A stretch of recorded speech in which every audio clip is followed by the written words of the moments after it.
When I was a child, I saw myself crunched down in a corner.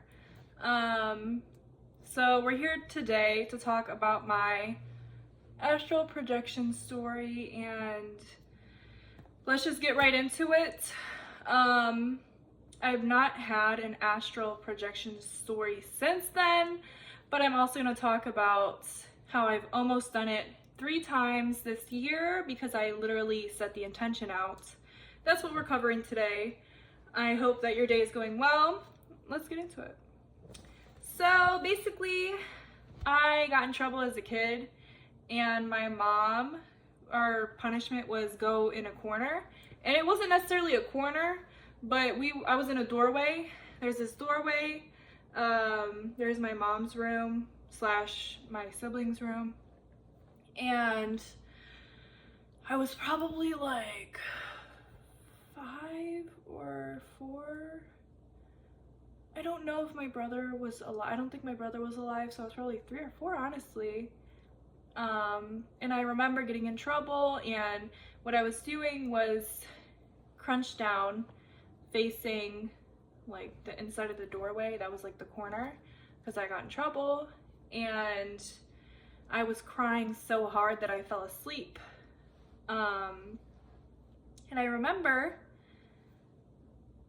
just seeing myself like crunched down, and it wasn't necessarily that I knew that it was me. It was just that I was in this like realm, you know what I'm saying? Like I was just being, and I saw myself crunched down, and then I like woke up, but I know for a fact I wasn't dreaming because I saw myself in the corner, you know what I'm saying? And when I woke up, I was just like very confused, and it was like everything that happened previously didn't exist. You know, it's like I tapped into like a spiritual dimension, like, and of course at the time I was very young, so I didn't have the words to describe it. I'm just describing it now as I remembered it.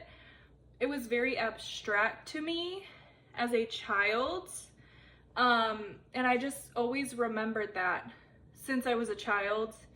And then when I was in like high school, I saw a video on astral projection, and I got really scared because I realized that that is what I experienced, because growing up I kept that in my mind. I was like,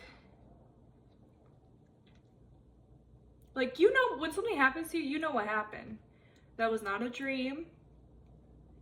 Like I saw myself in my current circumstance, and it was like otherworldly. You know what I'm saying? Like to be a child and to see yourself and then like snap back and realize like you were just watching yourself. Like you realize I was just watching myself, but you don't even realize that it's you when you're astral projecting. It's just like you're just viewing. You know what I'm saying? At least because I was a kid. So that is my astral projection story. It scared me when I was in high school and I realized what happened. And I talked to some friends about it, and I couldn't talk about it for many years, but now I am an adult, and like I'm like, dang, that's kind of crazy. Like these are not things that you could talk about regularly unless someone brings it up. Yeah, so I was a very spiritual child. Like I would scare my mom so much, and if I called her and told her this, she would be terrified. I never, you know what, when I was a child, I have like a vague memory of like explaining it, but she didn't know what it was, and if I called her now, she would be open to it, but I don't know if she knows what that is, because it's crazy, you know? But now as an adult, so this past year, like months and months and months ago, over 6 months ago probably, I put the intention out that I want to astral project, right? And each time I got scared, But there was something that happened to me during each time that was a very overwhelming experience. Like nothing that I have ever felt before. This feeling of power and like euphoria that was really scary. And I knew what was happening. So keep in mind, I put the intention out that I want to astral project intentionally, right? Then randomly, I was taking a nap in my old apartment and I just did not know what was happening. I felt, it wasn't even like a buzzing in my ear. It was like it was in my brain. If you can relate, 555, if you can relate, let me know, because it was really scary and overwhelming. I did not know what was happening and I was like asleep. You know what I'm saying? Like, I was like, they say it's in between you being asleep and waking up. That's what it felt like. But so the extreme buzzing like in my brain, and then I kind of felt like a pull specifically in my head, and the feeling, like I said, it was like, I don't even know how to describe it. It was terrifying, and I don't want to scare anyone, but it scared me and snapped me back into my body. Like, because I knew what was happening. I was like, oh shit, like, this is, I'm leaving my body, you know? Like, it was such a severe, and it was like a shaking, like a pulsating, like, it was so, it was euphoria as well, but it was to the extent that it was terrifying. Let me know if you have had a similar experience. Yeah, I was just too overwhelmed, because I've never felt that way before. I've never felt like, it was an otherworldly feeling. You know what I'm saying? Like, it was not nothing that I've ever felt before. And I feel like, sometimes I feel like euphoric, like in my day-to-day when I meditate or whatever, you know, like very extreme, whatever. But this was on a different level. It was like otherworldly, like extreme, like it scared the out of me. You know what I'm saying?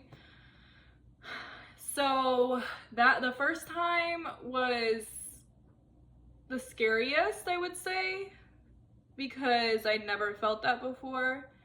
And the fear does bring you back, I do think, because that's what happened. I was like, hell nah. Whatever's going on, this is not about to happen to me, you know? So I did go back into my body, and then I believe it was that same day it happened again, because I still went to sleep because I was just like really sleepy, and it also made me feel kind of euphoric and very calm after that, despite the fear. So it happened again, and then I snapped back again because I was like, it was just like the feeling so overwhelming to me.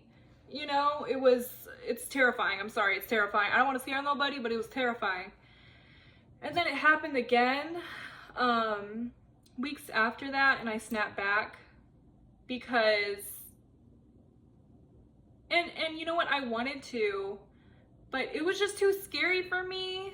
And the thing is, I don't remember this process as a child, but as an adult, this is what I experienced.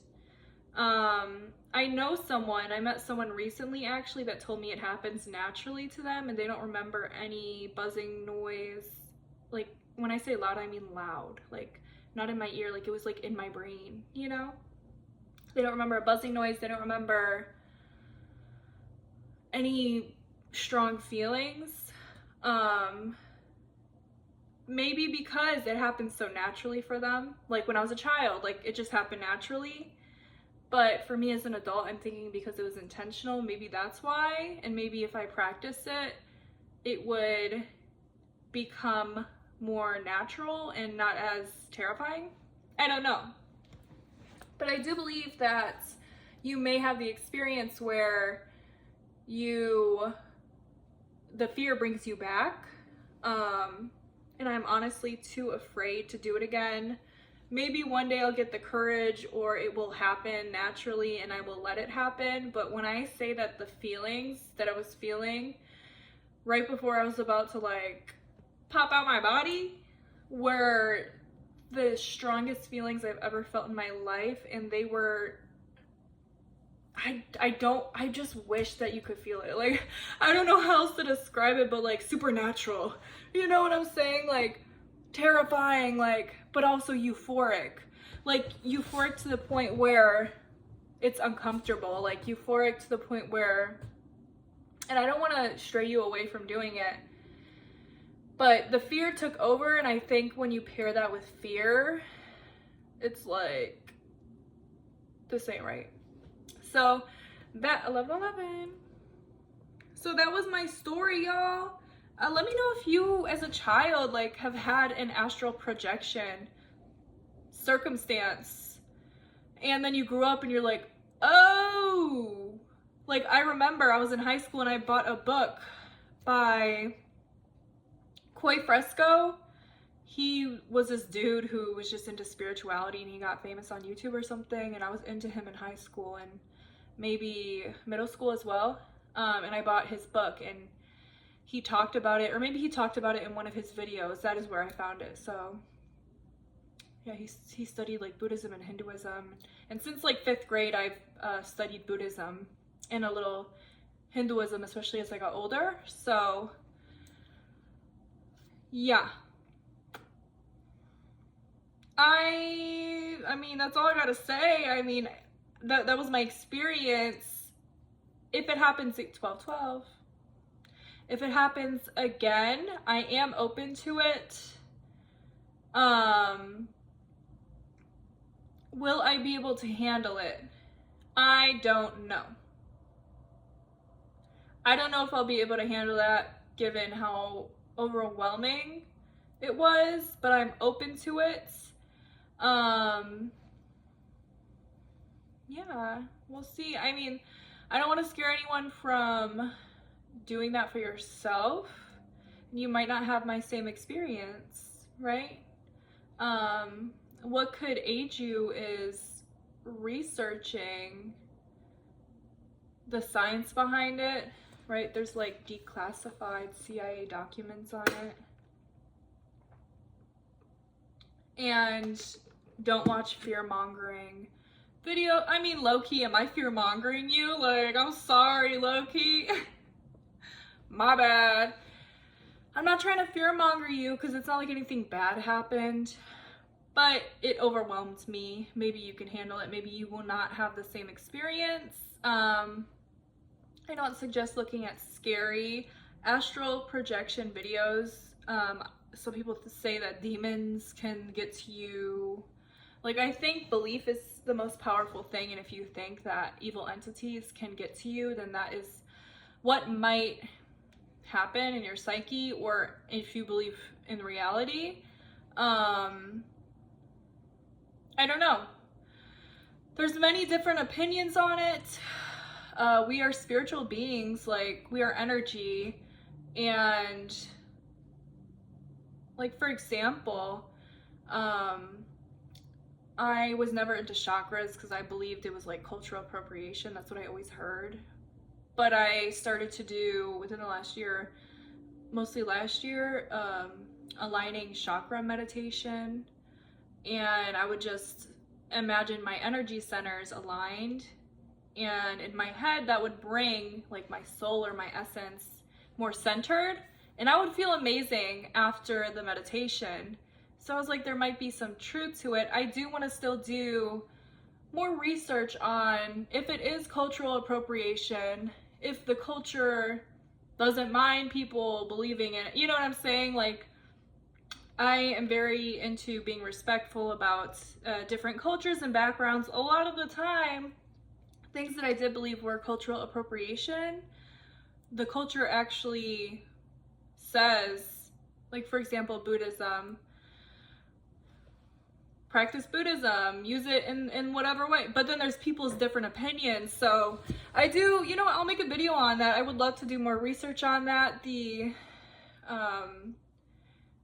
I guess, appropriation in general of like chakras. It would be religious appropriation. I always say cultural, but so yeah. I hope this video was interesting at least. It was like an interesting experience to realize, to put a name to what happened to me as a child. That was not a dream. It was a spiritual experience. Yeah. I don't know what else to say, so I'm going to drink my matcha. I'm gonna change my lipstick because this is just not giving in this video. I need some red. You know, I need something. And then I'm gonna make another video.